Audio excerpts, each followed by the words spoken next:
Lots and lots of YouTube videos on this. Hi, I'm Janine. Happy to take you. There are many YouTube videos, and I got one of the most famous one is the tartine bread loaf. Anybody heard of tartine? Very famous, and so I thought I would follow that, but it didn't work for me. I'm going to have to get some whey. It didn't work for me very well. So I thought, well, that one isn't a very good one. So I followed somebody else. And I thought, well, that isn't very good either. And then I followed somebody else, and I thought, well, that isn't very good, you know. And after a year or so, I finally came up with a recipe that I love. One thing that you will need is a stove. Or a Scale? Scale. So I'm going to put in 360 grams of maybe not all whey. Why do I use whey? I don't know. Adds more protein. It adds more protein, it does. Where do you get whey? The creamery and B-Muns. You can buy whey from them? No, they'll give it to you, but... Oh, okay. What did you say you get it from? B-Muns. You know B-Muns? The dairy people? Oh, because when I make my North of Quark and all that, I make my own Quark. I've never heard of Quark. I like to be very precise. A cooking cream cheese. Because, you know, every little gram counts. So this is 360. I have a question, Janine. Yep. You added water too. Yeah, but most people just do water. Oh, not whey. No, and if you're vegan, you absolutely only do water. Yes, So, that's what I you know, like, whey is just a kind of a funky little thing that we picked up along the line. We thought, well, it would add some protein. And it doesn't improve your bread loaf at all. So here's an active starter. You can see that it's active. I don't know whose starter I'm using here, but... And I am going to add 85 grams of this stuff. How do you prepare your starter? We will get into the starter. Oh, okay. Buddy. Thought it was the secret of the chef. She's gonna tell us. Oh no! This is the engine of the bread. This is the most important thing. Your starter has to be happy. You have to name it. You have to love it. You have to feed it, and you have to care for it. What's the name of yours? Mine is Delphine. And Delphine is there have been many Delphines have gone out into the world. I kept a backup starter. It was the silliest thing. I kept a backup starter for the longest time. And then I realized that my neighbor has my starter. The stepdaughter has my starter. Jenny has my starter. You all will have my starter. I don't need a backup. If I for some reason accidentally kill my starter, some people mix it together with the water and the starter. I never do, but I'm doing it now to show off. And so right away when you do that, now what you can do is you take this and you just put it in your fridge. You don't make this uber tight because you can suffocate the little darling. You just leave this loosely on top, and then the night before you bake again, you add some water, same amount of flour, so you get a nice firmish kind of a texture. I'll do that now to show you the nice firmish kind of texture, but this is what you would do the night before. It doesn't matter really how much, but as long as it's sort of the same. If you don't put too much in there, it'll overflow in your fridge overnight, and that's messy. And you're using all-purpose flour, right? No, I'm using bread flour. Oh, okay. But a truth of the matter is that if we live in Canada, our all-purpose flour also has a high protein content. Somebody want to hand me a chopstick? You can mix this with whatever you want to.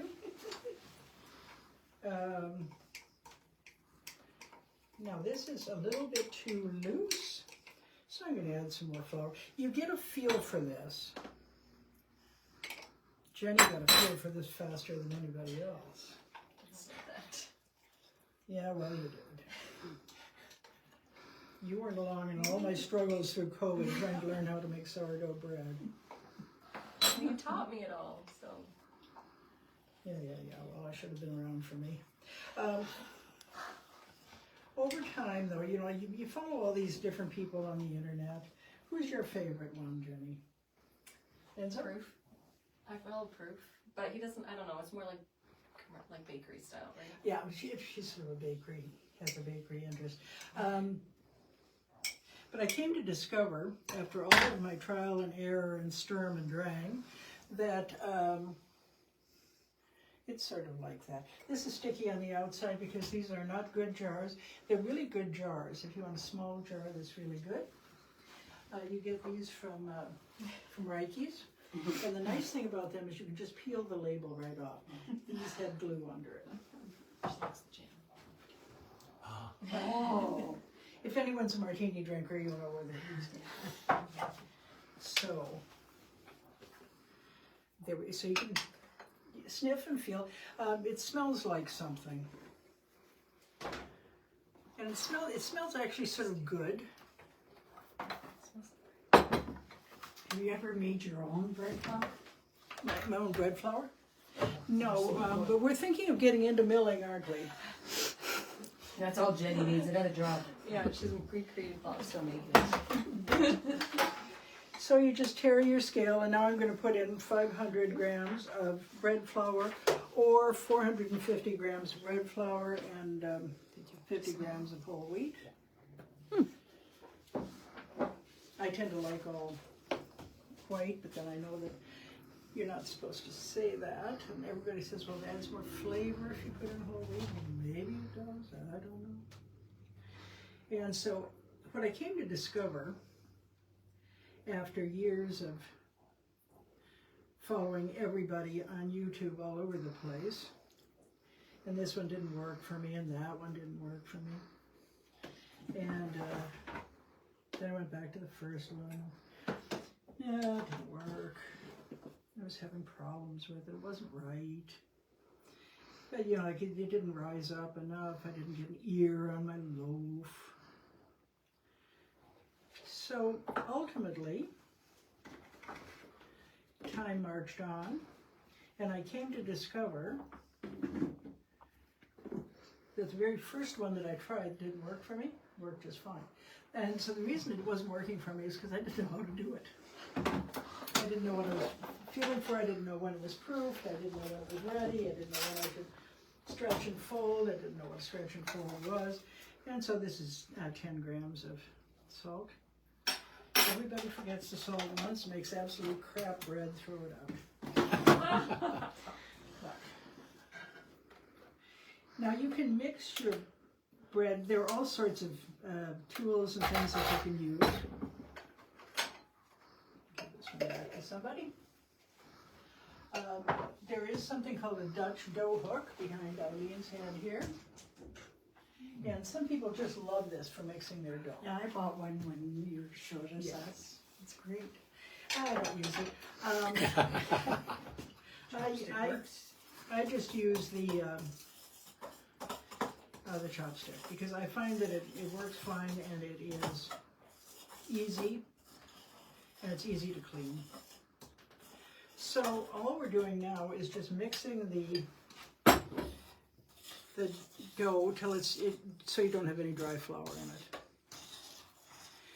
This is a good thing to do when you're watching TV or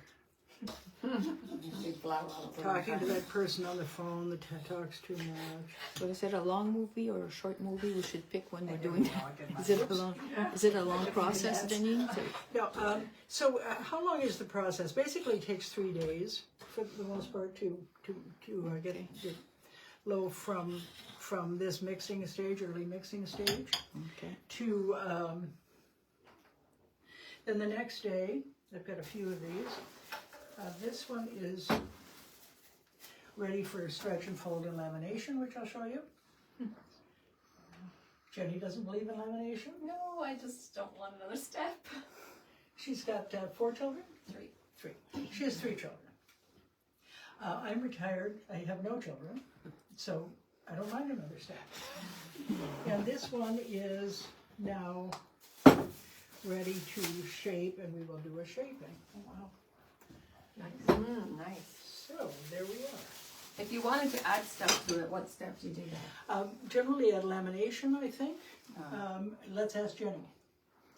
I've done it before shaping. Like, right before shaping. Right before shaping? Some people also have done it practically right here. If you want to add, I've got hemp hearts, I've got flax, cracked flax seeds, all nuts, berries.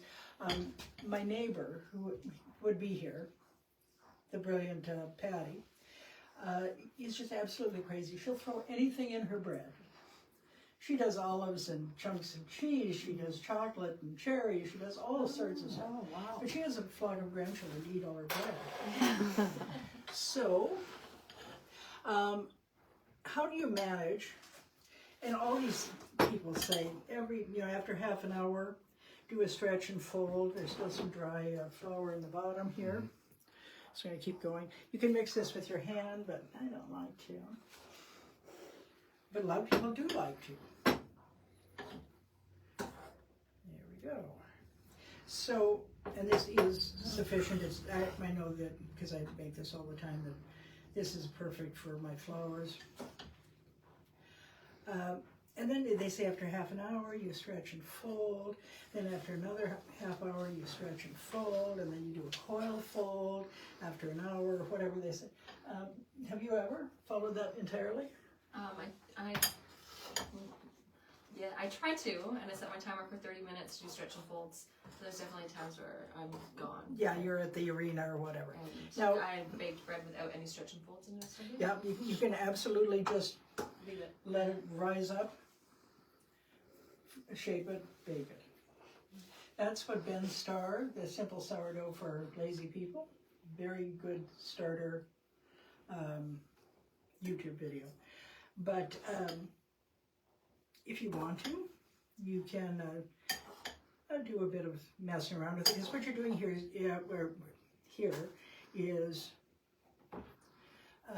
developing your gluten so that it'll be bigger and fluffier and rounder and stuff. So, Why do you say you don't get sugar spikes with this sourdough? The sourdough one of the things about sourdough, and one of the reasons it's healthier for people who are gluten sensitive, and it's good for diabetics, is that inside of here, right inside of here, all these little microbes are eating and farting and farting and eating. And basically they are pre-digesting the bread. So this is one of the great fermented foods. Everybody's talking about kombucha and kefir and all these things. Pickles, sauerkraut, great stuff. So we're going to stretch and fold. And would anybody like to practice stretch and fold? You can stretch and fold with this one. There you go, Jenny. Like Jenny's you do it, or like I do it. You can do a stretch and fold. I will do a lamination.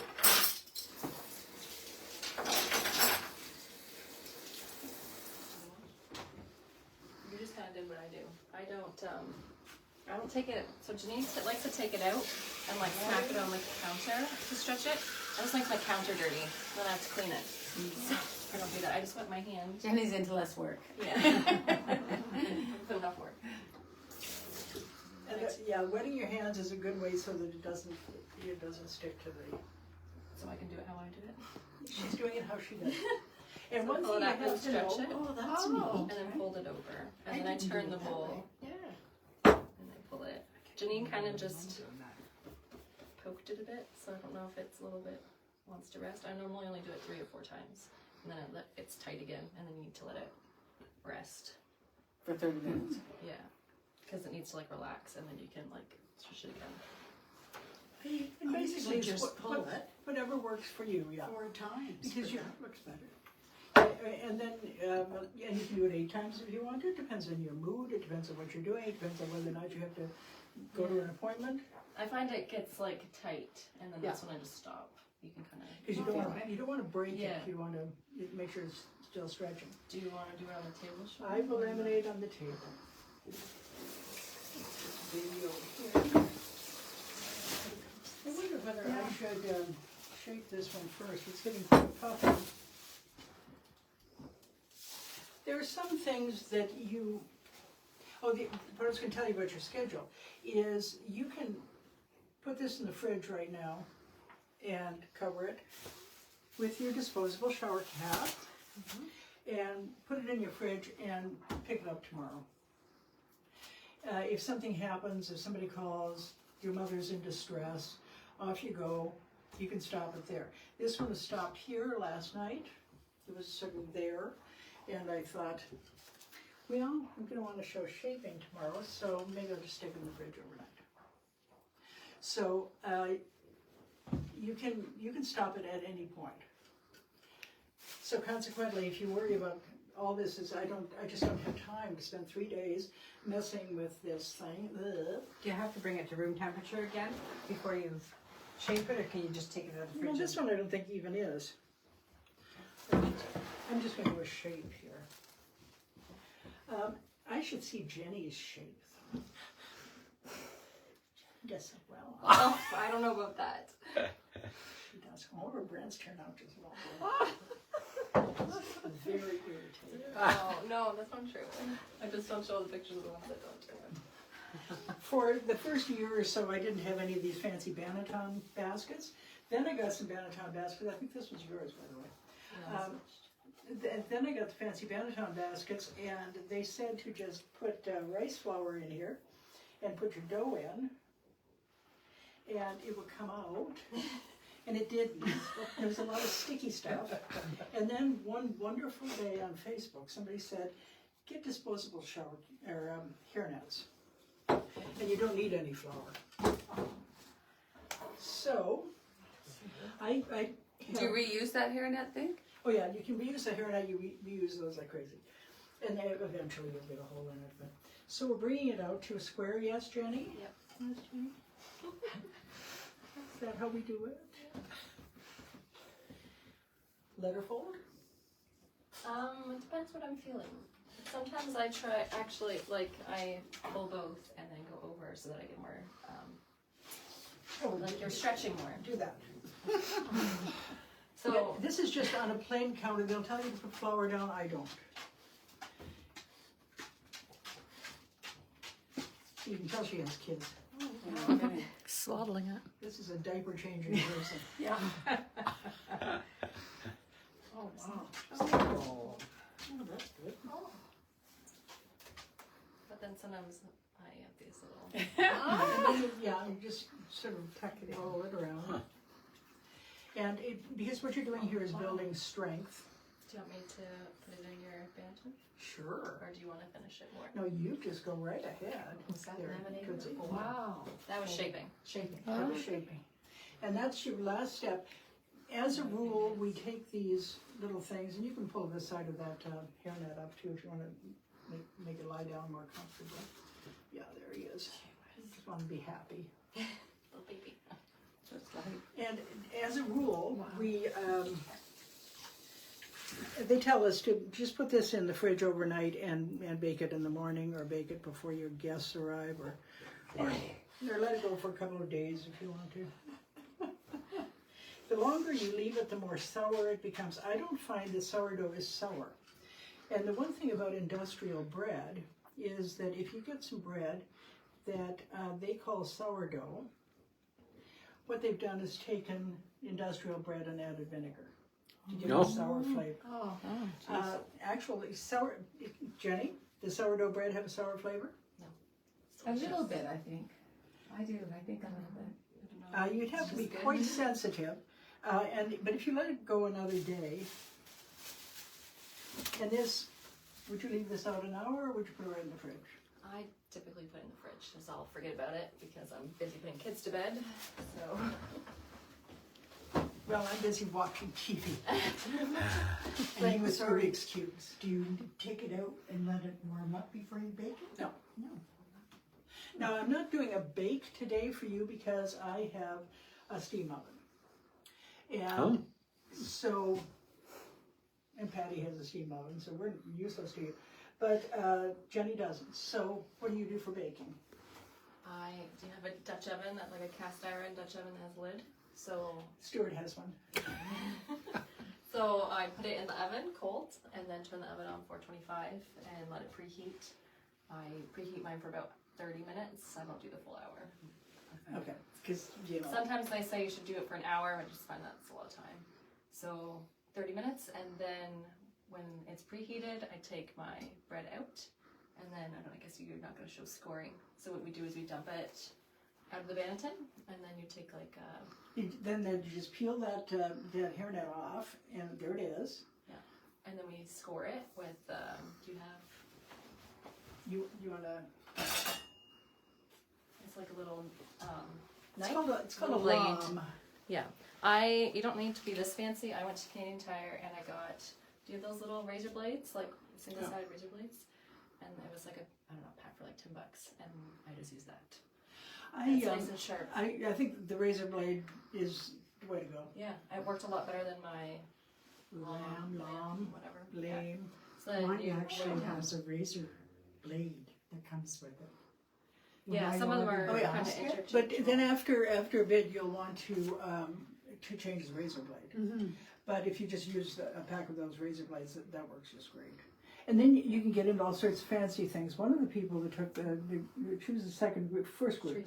Teresa in the first group did this fancy scoring stuff. And so some people, and I'm thinking, looking at Eileen, there are people that like to do the artsy, fancy scoring business, and they are just gorgeous.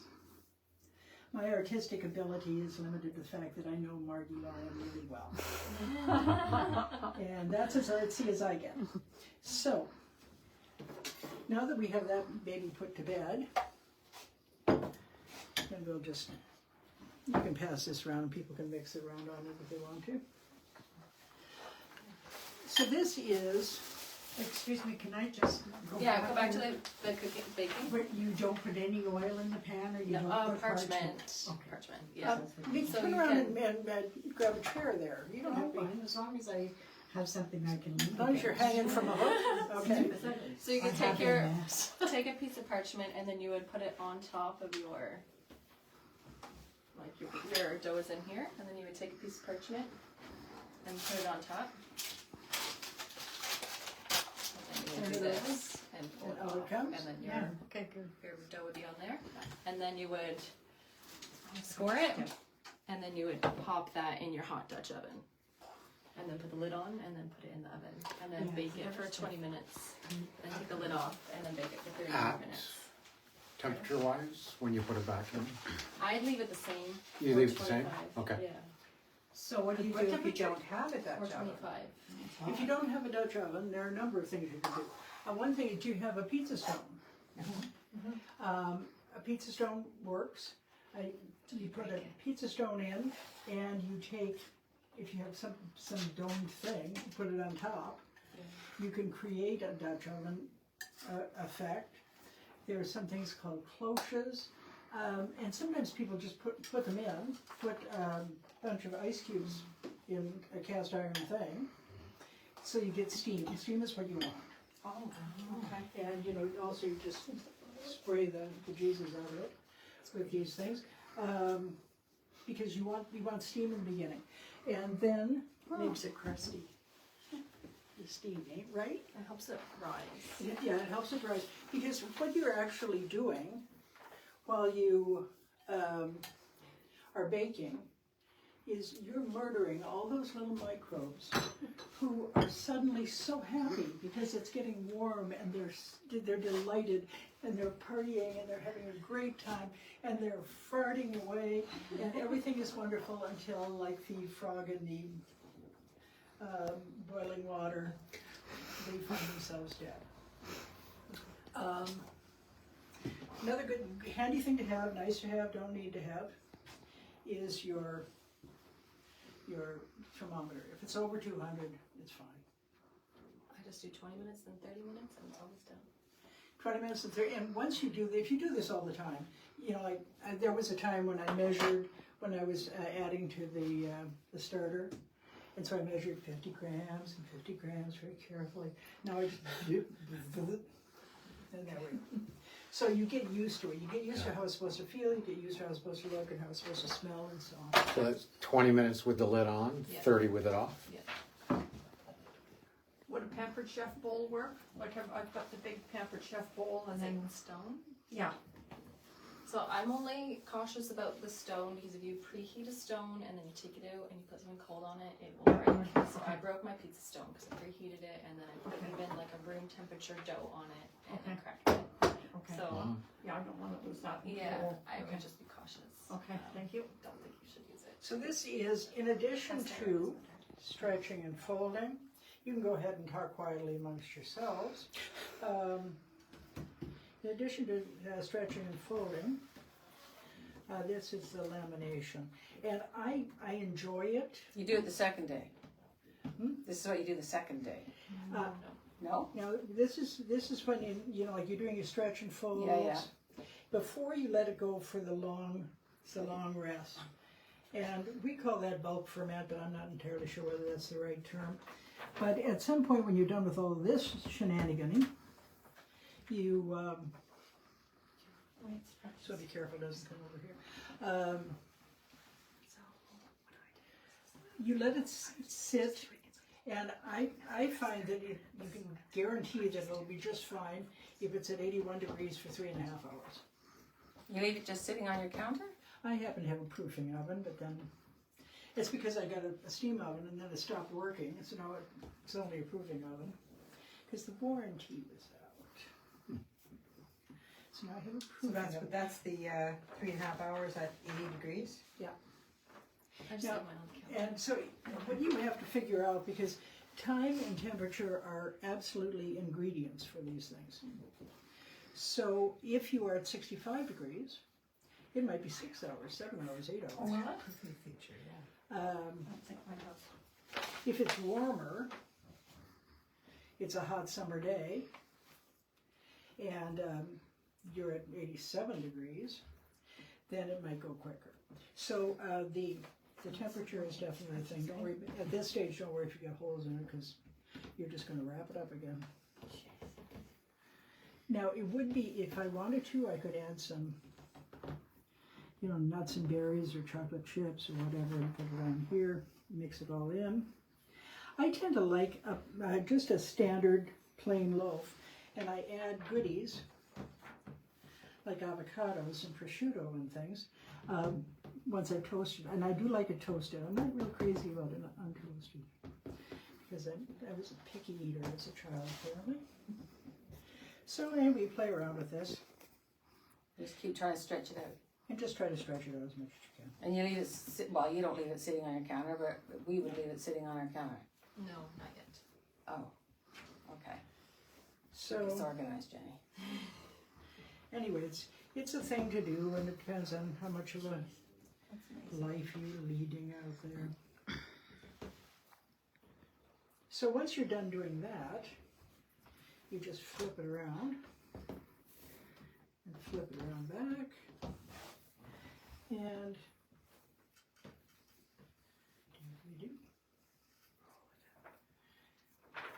So So that's you- what lamination is. so you've done actually a very long, involved stretch and fold is all it is.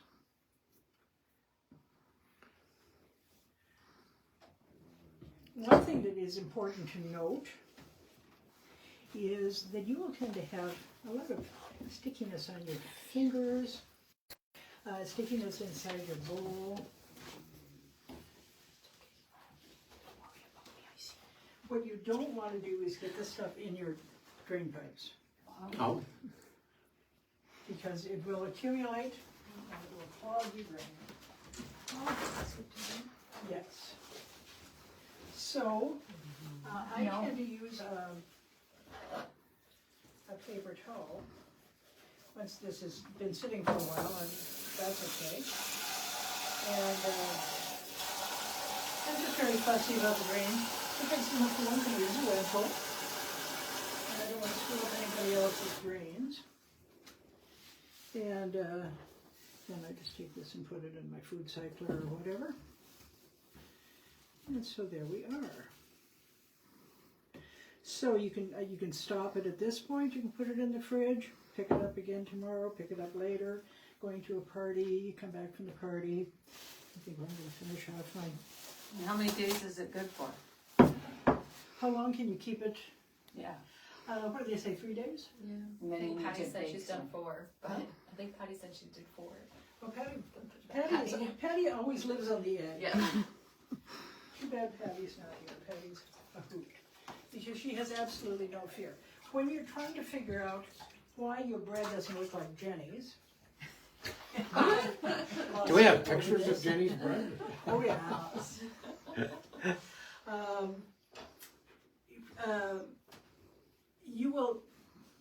You should make only one variation from what you did the last time. A lot of people make notes. But what Patty does is, well, next time she has like 3 variations. Now this one really worked great. I wonder which one of the variations were. So you're saying you can just leave it out at that stage on your counter for 3 days? no, I would refrigerate it. Whenever you retard the growth of the little happy farting microbes, you put them to sleep if you put them in your fridge. Because when I put my light in my oven, and I put it in there when I wanted it to the last stage. Is that okay? What I find, it just works like a charm. You see, if you take this microgreens workshop that they do through the municipality, Publicity. you get a seedling heat mat. Oh, And does that will work like a charm. Now I'm planning a pizza for later. So this has come out of the freezer. Patty got these. So of course I had to get these. But you can put them in a Ziploc baggie. But anyway, the recipe that I gave you is absolutely divine. For pizza, just instead of bread flour or whole wheat flour or any flour, you just use the pizza flour and a tablespoon of good olive oil. I don't know why everybody says good olive oil. Like, why would you use bad olive oil? There is bad olive oil out there. Oh, yes. In Greece, it's doubled the price this year. Yes, there is a problem with the olive trees. Well, there was no rain. My brother because of all was the over olive trees. years, and normally he gets 80. Wow. Oh, that's me dinging. So sorry, we make FaceTime with you. What you did. The daughter, the granddaughter. Nah, I don't know who it is. I don't know where my phone is. It's a good idea to have a scraper because that Yeah, keeps that's the a sides of your sourdough bowl. workshop. Now, how do I know mine is done? Oh, she's, oh. I know mine is done because this is the bowl I use. Oh my God. And so, Yeah, I was back. I was in Florida last week. and so, you will have a different bowl. When I first started doing this, I shaped the bowl in these bowls. I also shaped the bowl in these. And then most recently, what I did was, did I put that thing in the dishwasher? Yes. This, got this at Canadian Tire. This recipe works perfectly in here. The first time I ever tried that was last night, and there it sits. So I have no idea what it's going to look like inside, but we will look. So you can make sandwich bread out of just absolutely just plain this.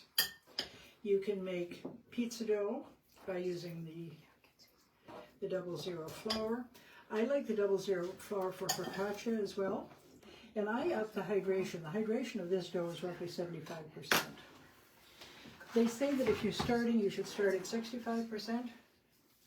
but I thought, that's for sissies. I'm gonna try 75.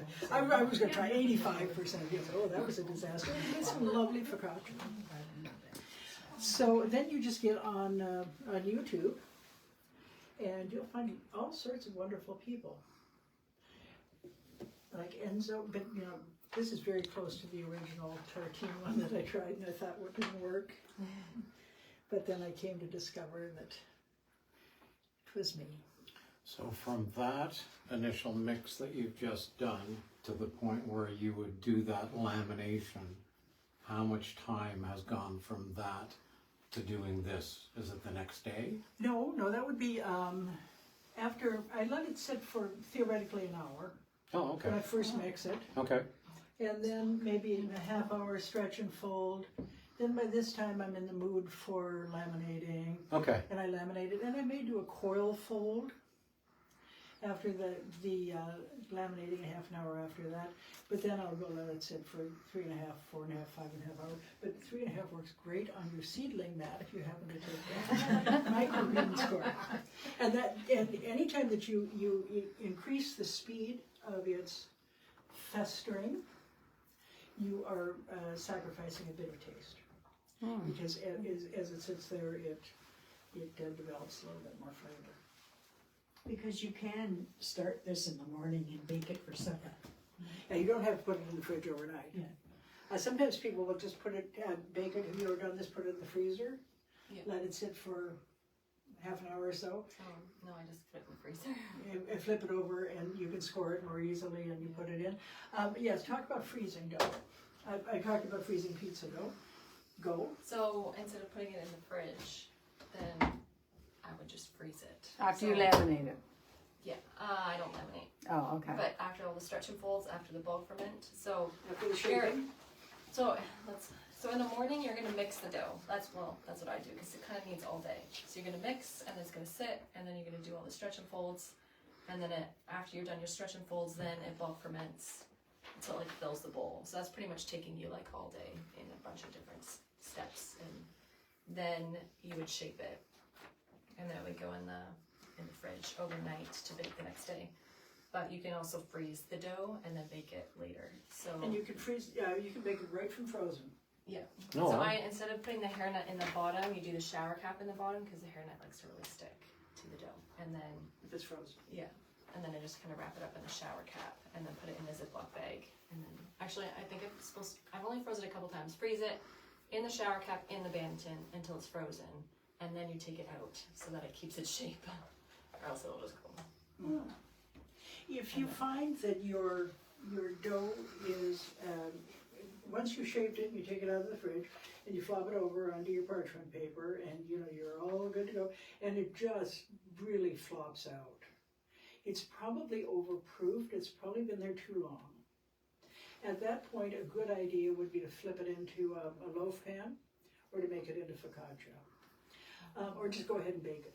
Because I find that in spite of the fact that I'm fussy as hell about getting like the perfect ear and that it just rose up just this way, if you just shut up and give it to somebody, they think it's wonderful. So And does the ear just come on its own? Or do you have to do something special? That's the score. Oh. So you score it Jenny's with got the knack. razor blade. Oh. And the reason you score it, if you don't score it, and sometimes people forget, what happens is that the happy little microbes will raise the dough up, but it'll split at the point where it's the weakest, like in the side or something. You get a funny looking loaf rather than a really beautiful one. But it So still the tastes scoring good. just says, I want you to expand here. And if you get an ear, it means you've done a good job. And you could use an X-Acto knife, I guess, eh? Yeah. To score. X-Acto knife is good. Some people use scissors. A lot of people use just a serrated knife, a bread knife. I should talk to you about bread knives for a minute. Do I have a bread So knife that's after you shape it. in there? That's when you do that. Score it. Shape it. Yeah, and so- score it. Yeah, that's after it's in the Banneton for overnight. You flip it After- out and then you score it right before you Fridge put it overnight. in. Okay. The scissors, I did that one time, and you do it both ways, and so it makes like a cross. Well, I think what I did with this baby is Do that for Easter. Scissors, and then I did a score on top. Oh, okay. Oh, neat. So this is what this looks like, because I've never done this before. If you have leftover bread, what do you do with it? You can make it into croutons, and the croutons are extraordinary. You will never buy a crouton again as long as you live, because croutons are really, really good. You put spices, a little parmesan, a little oil, and put it in the air fryer. A lot of times people, if you have cocktail drinking people, it makes very nice nibbles with drinks. If you have little kids coming by, they will steal them as well.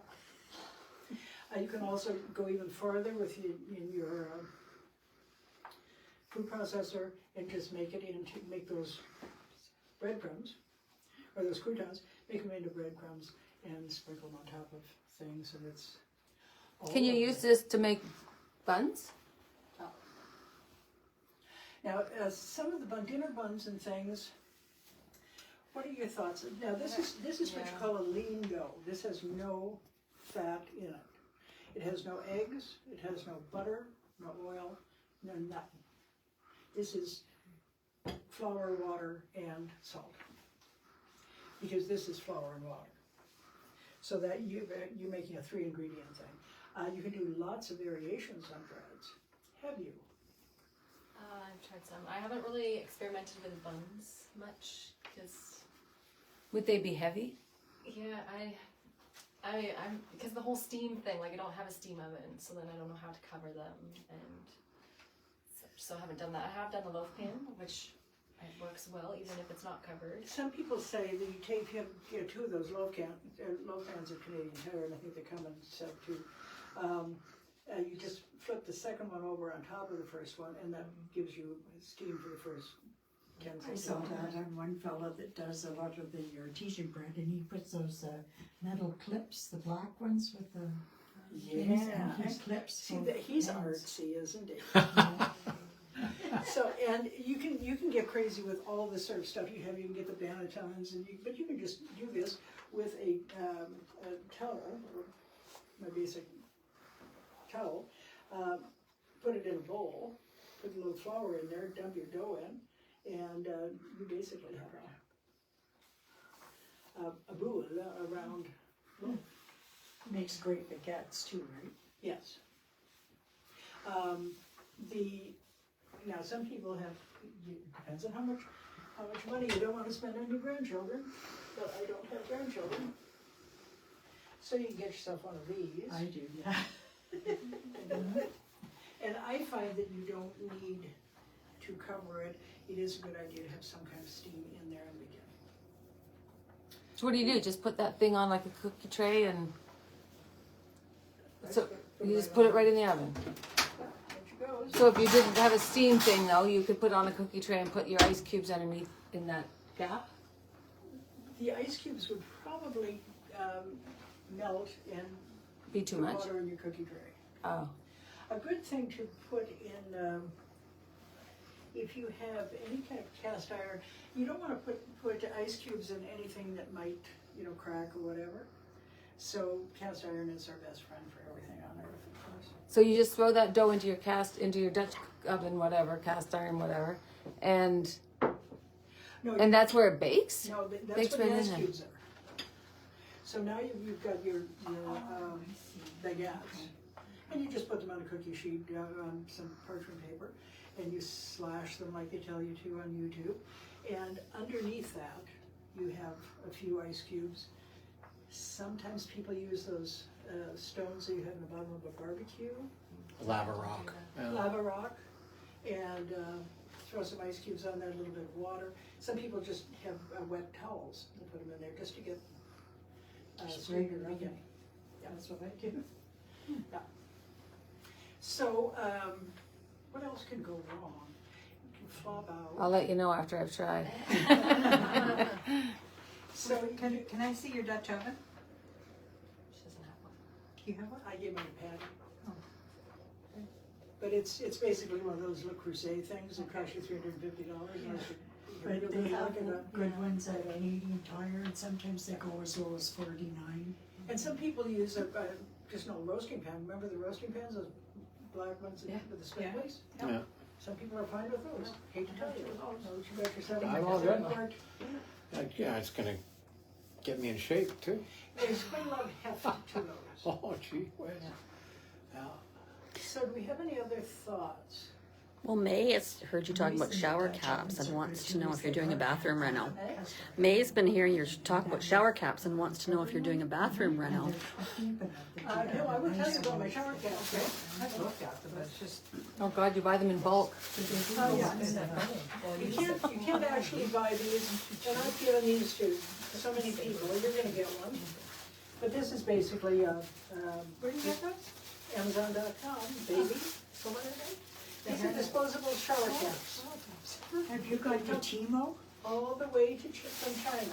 You're not gonna get shot in it. And these are disposable hair nets, if you've ever worked in a kitchen Okay. any place. And there they are when they're pristine. You just put those in your bowl or your vanity. So if I wanted to, this makes a relatively small bowl.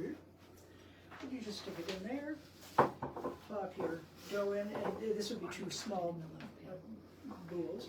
But anyway, and there it is. I guess you could divide that into two though, and do two, right? Yes, but what these are become is because I have a lot of bread. But you always use glass bowls. Well, or ceramic or I just whatever. always use this. Now, there is something called an aliquot. I'm just wondering, like, you don't use a plastic one though. But you can use plastic. Oh, you sure. can, A lot of okay. people like plastic. Okay. But because this is just for mixing and rising. And so an aliquot is basically a shot glass. I have a lot of shot glasses, but we'll use, this would be an extra special shot glass. But say this is a long skinny thing, and you just put, say, enough dough to be like there. You take a rubber band, and you put it around where the top of that is, and you lightly cover it. You leave it with your dough, and in the same temperature and so on. Once this has doubled, this is good to go. Oh. So then you can take the dough that's in here, just add it to that.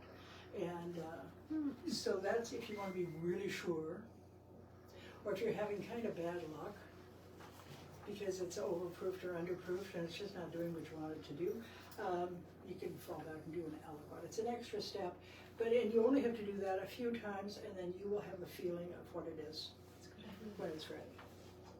I tried to get those bowls, and they don't have them at Canadian Tire anymore. These? Yeah.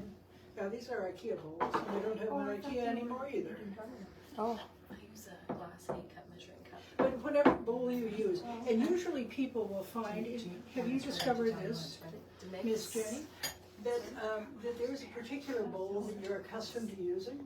Yeah, I like my 8-cup glass measuring cup, and it has a lid, and then I mix in there, I do my stretch and fold in there, Oh, bulk okay. minutes in there, and then Can you get it at Canadian Tire? I think so. Okay. There is a rather pretty bowl I noticed. I think it might be plastic. It has different color lines around it. Maybe that was at the grocery store. And I thought, well, this would be a nice size for mixing dough. I really like the 8-cup measuring cup, because then you can like look at the lines too, like the measurements, and then it has a lid, so then I don't have to use a shower cup. I use the old Mixmaster bowl. The Yeah, glass those are bowl. good too. That's what Patty uses. So if you want to know how big it is, you just take your bowl, you fill it with so much water. You're like, this is 2 liters or whatever, and so you just mark where the 1 liter is, and then the 2nd liter is full. So you know that. So if it's here, and then it comes up to here, you know what you've got. So depending on your bowl, you can just put measurements on the side, or you put little tags or something on the side too. Mike Bailey wants to know when he can come by and pick up his loaf.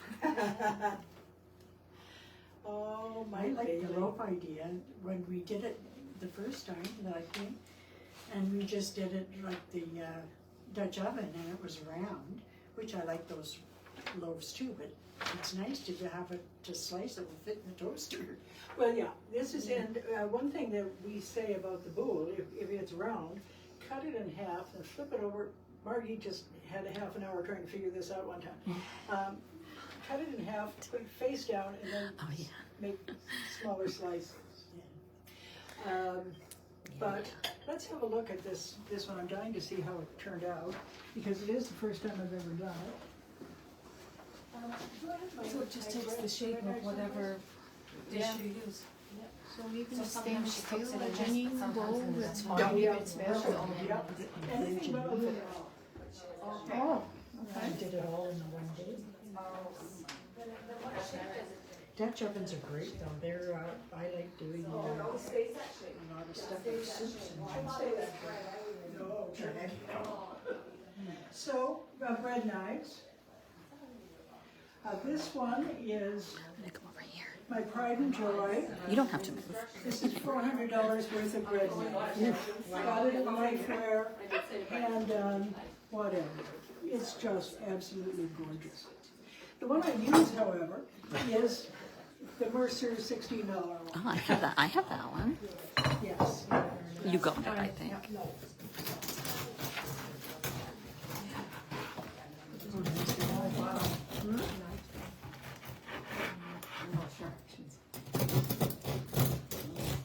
Now this has been sitting around for a day, but still, you can, and this, what this is in the middle is called the crumb. Now this is what Patty's husband really likes, because he does not like a lot of holes in his bread, because his butter and jam ends up on his lap. And he complains about that. well, for making it like that, that's Louis' test. So if I make it like that, he's going to say it's not right because it's not like that. And this, because this head is in a much more constrained place, you will get bread that, generally speaking, kids like better. Yeah. This is the kind of open crumb that you get Yeah, when you just free form it. that's Sorry, what I I ate a think lot of it it. should be. So anyway, into this, how was I? Those are your croutons? Pass the bowl around. Yeah, I wanna try those croutons again. Yeah. So, did anybody have any other thoughts? So, next week, when you show up Oh, yeah. with your loaf, I love it. crying out for a martini. You can't be watching a movie and eating this though. Very good. And those have been frozen, they've been in the freezer for a while. Yum. How do you make those? I just take my, if I have a leftover loaf like this, I just make it into squaresies. Very good. Little olive oil, little spices of some sort, a little, these are kind of rather overdone, but, cause I did it twice today. A little Parmesan cheese. Put anything you want on it. Go ahead. And you put them in Salad. the oven? I just put them in the air fryer and Oh, yeah, okay. let them go or toast. So because they're already baked bread. Because if you do this, you might find you have a lot of leftover bread. My avocado, I put Italian seasoning in that, and it's just a nice little flavor to add to it. Yeah. Very nice. For my favorite focaccia is with rosemary. And You put olives in there. olives, I do olives, I do onions, if you want to say it, you can. Too bad you missed it. There are cherries over there. So, So the starter that you have in the fridge, you were saying you need to feed it, care for it, nourish it, love it. so love it, name it. But how often do you need to? There is a lot of dispute on the internet about that. Okay. Some people say, No, I didn't get one. we need something. No, I didn't get a paper. Here. There at the end. Oh, there's more there? Okay. Thank you. No, I'm just going to take a picture of She it. has no intention of doing that. No, I have no idea. I just get my bread from her. I'm not learning how to make it. So Be crazy. The starter. I tried to have a starter, make a starter of my own. There's another chair over there, and. Oh, okay. We're sharing. Okay, and you can share. Thank you. Share a chair. I tried to make my own starter, and I tried, and I just had no luck. And everybody said, oh, it's easy, and it wasn't easy. And so I said unto my beloved stepdaughter, I need some of your starter. Her starter was Mona. So I took Mona home, and I fed her, and I cared for her, and she got all nice and bubbly, and I've been happy with her ever since. And this is Delphine, daughter of Mona. So I like the people that called their starter the Holy Grail. I know, well, that shows that they're having a little trouble. Now what we did was we started a WhatsApp group so that everybody's posting sort of the questions and answers and whatever works. Patty tends to post a lot whenever she has a thought, so you turn off your notifications sometimes. But anyway, that's a good thing to do to stay connected. Some people say just leave that little bit of starter that was in the jar, put it in the fridge, don't suffocate it, just something gentle on top. My stepdaughter does a piece of cloth in a mason jar and just the ring over the piece of cloth so that there's air and no bugs get in it and so on. It's in her fridge. And then you're going to bake, so the night before you go to bed, and you're going to forget. You just mix up a bunch of flour and water with it, or whatever you got weight. But don't put anything weird in there like beer or anything. just water, flour. Now Equal amount. Yeah, maybe a little bit more flour. I like it a little firmer. There are some people that like a very wet starter. Some people like a dry starter. Whatever seems to work. And there is a tendency to say, I don't want to discard anything. They always talk about discard, sourdough discard.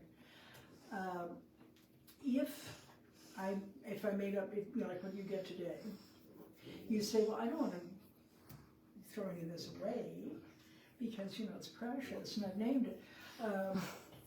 You can put it in a different bowl or a discard jar or something, but don't be tempted to just keep adding to it because you're weakening your starter every time. Oh. So you want to keep those, in order for those little microbes to be very active, they need to have a lot of food space. They need food and space and things. But sourdough discard basically is just sleeping sourdough or sleeping starter. And you can always just pick it up from discard. Like if you happen to kill your starter for some reason because you're a murderer, you can. You can make pancakes and all kinds of things. I make a lot of waffles. And so if I've got people that come by that have kids, I give them a bag of waffles. Yeah. Sourdough waffles are really kind of tasty. And there are lots of good recipes. Waffles and pancake batter are the same. I've made banana bread, apple cake, pretty much anything that you bake is you can use your sourdough starter. But if you find you've got a lot of discard, just behave yourself. Okay, I think I'm confused here. So you're going to give us this little jar. Yeah. And when we take it home, do we have to add anything to that jar? No. No, not right now. Now, if you bake with it, it's good. Okay. So then how do we get more of this stuff? We just keep a chunk of the stuff we're going to bake with? You take out 85 grams. Now you've got that jar that's in your starter. You add water and flour, stir it up. And I tend to do that right after I take it out. But anyway, because I bake often. But if you can not to bake for another 2 weeks, I suppose you just leave it kind of dormant. Just to keep baking every day. Just keep baking. Good Lord. I'll never eat all that bread. Yeah, I know. Well, you say that, but it's Give it away. Yeah, because I am a perfect testament of I one slice of bread a day for breakfast, and that is it. But I find that I have many friends. So when you You'd be use, surprised how many friends you have. you take out that, whatever you're gonna use, you leave a little bit in there, and then you use whatever you're gonna use, and the other bit you add more flour and water, shove it back in the fridge, and it's gonna do its thing. Always keep a little bit. Okay. And yeah, you don't need to keep whole big lots. And because when I started, I kept keeping whole big lots. So how long is that good for? So if the question is bread maker? No, I'm. Yeah, you can can. use this dough in a bread maker as well. I don't know if there would be any reason to. Time? You have time? I haven't tried it yet. But there are people who do, and you can look for those. Could you, I wonder, because I thought of that, I have a bread maker, but I only do anything to the dough stage. If you did that and mixes it and everything and lets it rest, and then take it out and let it do its final rise, I should try that. Sure. Other thing is, do people use mixers? Yeah, You're like, well, the dough mix, this is easy. This is easy and clean, but a mixer with a dough hook. Have you done that? Yeah, a couple times. You made a face. More work to clean. It more feels clean. more, a little bit more to clean. Not every loaf is going to turn out the same. So I don't know I if it find was it other didn't reasons why rise. that loaf didn't turn out, or if it was because of the mixer. But it's easier to not use a mixer. I made one last week with the dough hook, an artisan type bread, and it just didn't Yeah. puff up after. Was yeah, that with yeast or with sourdough? Yeast. Okay. And I let it sit after that, like I did it, put it in the pan, and it didn't rise enough after 2 hours. I cooked it, but It should. yeah, I don't know. And I made sure I had all new flours, all new yeast. Yeah, because actually yeast bread is freaking easy to make. It's like making Play-Doh. This is more like a science lab, but it's really so much better. It's so good.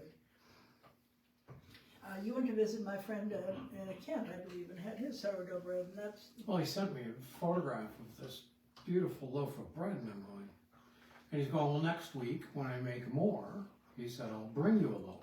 So he gave me this beautiful round loaf of bread that I went immediately to his work and picked up because it was still warm, and got it back home, and we sliced it, my wife and I. That loaf lasted, there was only 2 of us. Did we break the chair? Yes, I- we did for the chair. Oops, I think we might have. We're getting this all Well, on. maybe it was just because it was probably just just and the tilt mechanism let go for a second. Yes. But that loaf lasted one day, it was gone So in a day. your That's what it your wife tells you that you are really into the rekindling romance with the microbes. Absolutely. Yeah, so you can do that. You can rekindle your romances, but yeah, because everybody loves you if you make sourdough bread. Yep. And people stop by, and like if you give them half a loaf, they're just happy. If you go to somebody's house, and they say we'll stop by for a drink, and you're going to bring maybe. And I tend to bring a half a loaf because what we like to do is cut through it to look at what they call the crumb, and to see. And because you can tell a lot by the crumb. You can tell whether it's overproof slightly, underproof slightly, whether it's perfect, like Jenny. Now this loaf with this crumb, which is wonderful, how are you doing that where you're stretching it all right out? I did laminate with that one, But I mean, what kind of laminating did you do? Because when I did it the first time, we used to just lift it and fold it, lift it and Yeah, fold that's it in the bowl. stretch and fold in the bowl. Yeah. That's what we call the Reiki method. Yeah. And I generally take it out. I will slap and fold.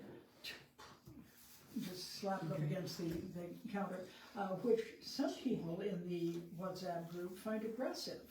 And then I laminate, and people say, well, that's probably why Janine doesn't have business, because she's aggressive with her dough. But so you can be as gentle, you can be as aggressive as you want to be, but basically anytime that you're pulling it around, you're strengthening the gluten strands, which is what you want to do. And so back to the starter for one more second. So if you've added more into that jar and put it back in the fridge, is there a particular amount of time that you have to use that starter next? There sort of is. It goes, it rises up, bubble, bubble, bubble, yeah. bubble, bubble. And it's the Turner farm, I think. Is it the Turner farm? Yeah. And she says if you're having any problems, she's a real cute girl, looks a little like Sandra Bullock, I think. She says if you're having any problems whatsoever, you need to strengthen your starter. Okay. And a strong starter with lots of bubbles in there, nice bubbly strong starter is perfect. The way to strengthen it, if you have any doubt in your mind, you're like it's risen up and it's going to flop back down again, and then you left it for a couple of days, and so just take some out, feed it again till it's really good and bubbly, and then and it should be a couple of hours actually. How long does it take to double? Depends how much feed it. Like if you're doing a 1:5 ratio. So this is part of the lingo. 155 is one amount of, anybody who's ever worked in a bar, one portion of the starter to 5 of water, 5 of flour. Now when people start talking about the recipes they're using, usually it's water, starter, flour. So this is basically 360, 85, 500. A lot of the sites too say to use a whole wheat when you start the starter, if you're starting it without something else, or rye bread, because that makes it stronger, but then you go to all-purpose. And some people say all-purpose, some people say wheat, some people say rye. So early in the game, I just got myself a bunch of little jars. I didn't go to write these for my jars then, but I should have. But anyway, I had all these little jars, and I had a starter with bread flour, with all-purpose flour, whole wheat flour, and rye flour. And I started them all, and I thought, I'm going to see which one rises up and bubbles up the fastest. It's just like that show, Lessons in Chemistry. Like Lessons in Chemistry. And it was the bread flour, and I never looked back from that. I should bread flour. Now there are a lot of things. People in Europe will talk about Manitoba flour. Manitoba flour. They're always looking for Manitoba flour, and It's Durham flour, right? If you get them on these chat groups and Facebook groups and stuff. The thing that they're looking for is just like the holy grail. If you can just find Robin Hood flour. We used Robin Hood when I came from Canada, and I haven't found anything that good since, and blah, blah, blah. So, and then we tend to complain and say that our flour isn't as good as, like let's get some from Germany or something. Well, actually, most places import the wheat from Canada, grind it up, and sell it back to us, so I can't. Value Mart has, it's called Prairie Flour. It's new. It's just all-purpose, but it's $3.99. I don't know if it's something special because it's called Prairie Flour. What some people say, probably going for the Manitoba wheat idea, what some people say is that in Canada, because of our regulations, we have a fairly strong all-purpose flour, and some people just always use all-purpose flour. It's fine. Well, the Durham is am I thinking right? Hold on. Yeah, because when Dad used to make bread in the bread machine, and he'd go to Florida, and the flour in Florida is not like Canadian flour. It's terrible flour to bake with, and in my opinion, so is the butter. But he started taking his purity or whatever down to Florida to make his bread, And I made butter tarts, and I had friends from Memphis, and they just loved the butter tarts. I went to Memphis, oh, make us a big batch of butter tarts, and they were the worst butter tarts I've ever made in my life. Because the pastry just did not do its job, and it's because of the flour. But basically, where we are, where we live, and if we're here, Robin Hood bread flour is Yeah. perfectly wonderful. And if your bread isn't turning out, you can blame time, you can blame temperature. Someone's got something in their pocket, I'm not sure. It's probably me. Their jacket gets in their Oh, if anybody has an open purse, by the way, she will take things out of it. Money. Money, yeah, she has taken money. But, Guess how I know. yeah. So basically, as I said, when I tried using this recipe, for the first little while, it did not work for me at all. And when I went back to it, I had developed enough skills to make that recipe work like a charm. So yeah, I was blaming the recipe. Don't blame the recipe. It's you, Toots. Catherine Schaaf says to warn you all that this can become addictive. Who says that? Catherine Schaaf. Catherine. She makes lovely bread. Oh my. Just I like the way you did that pull. When I did it before, it was very shaggy. Well, then you have to let it go another half hour. Yeah. Because if it isn't going to pull up, Yeah, it was shaggy. then then you just give it more time. It's time and temperature, very important ingredients. And Catherine's right, because in the first place, people get addicted to eating this stuff. Stuart's remaining married forever, and friends drop in, but it's also kind of a very zen, relaxing sort of a thing to do if you're that kind of a person. Oh, well, I'm gonna go away, we're gonna be away for 2 weeks, what do I do with my starter? Give it to me and I'll look at it. Okay, Oh, you get a babysitter for it. Okay, okay. It would probably be okay. okay. Now, have you ever seen, I think it's Gabled Ends or something, it's a German lady, and she's very Okay, good yeah, at you can sourdough experiment, yeah, and okay. using So I can it just as get some kind from of you back when I get back. But then, she, okay. if she's gonna be away, she just puts a whole bunch of flour on top of it. And leaves Yes, it in I've the seen that. fridge. Another thing you can do is you can just smear it all over some parchment paper And and freeze let it. it dry, Yeah. so it's just hard as anything. And then you crumple it up and put it in Yeah. a mason jar, and you've got it. But that's all she did was put flour and So just, yeah, there and are whatever you want. ways to Come do back to, it. did you So are we need done? more? And then something's all great. It's up to you. Now we seem to be going into general conversation. Pardon? Anybody out there? Any I think so, questions? yeah, I Nothing? don't want Um, my new friend to Farewell. die already.